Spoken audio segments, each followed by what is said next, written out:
was an important day in the yard. Everyone was busy and excited, making notes and taking photographs.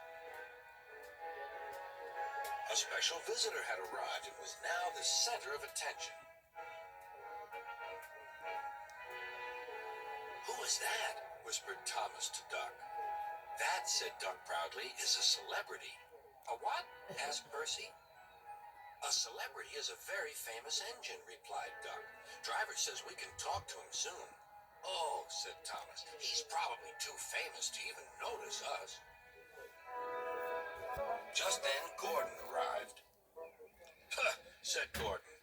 "Who cares? A lot of fuss about nothing, if you ask me." And he steamed away.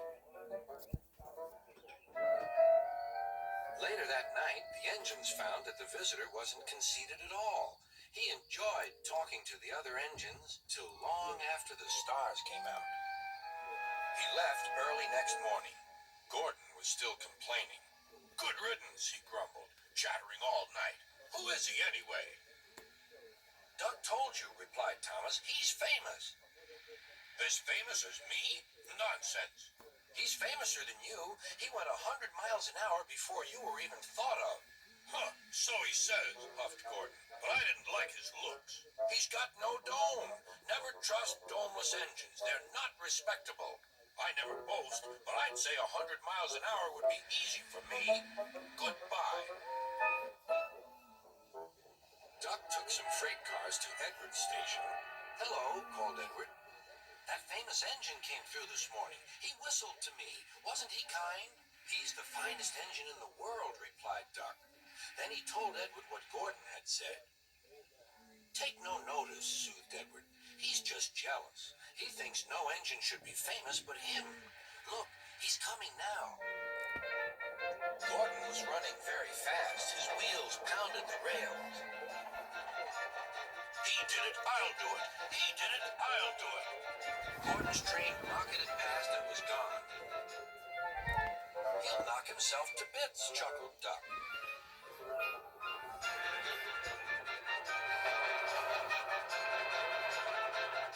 Gordon's driver eased him off.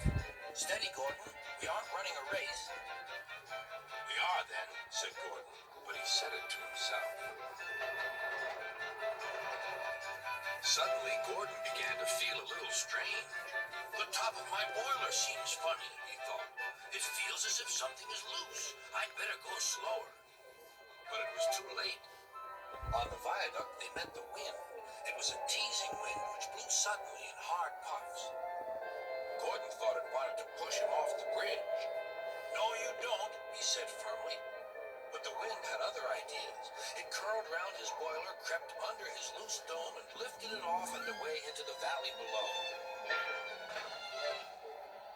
Gordon was most uncomfortable. The cold wind was whistling through the hole where his dome should be, and he felt silly without it. At the big station, the freight cars laughed at him. Gordon tried to wish them away,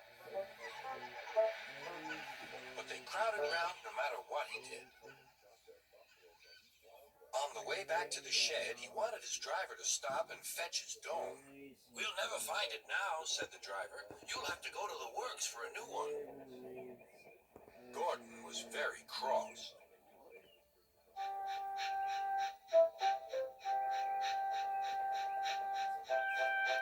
"I hope the shed is empty tonight," he huffed to himself. But all the engines were there waiting.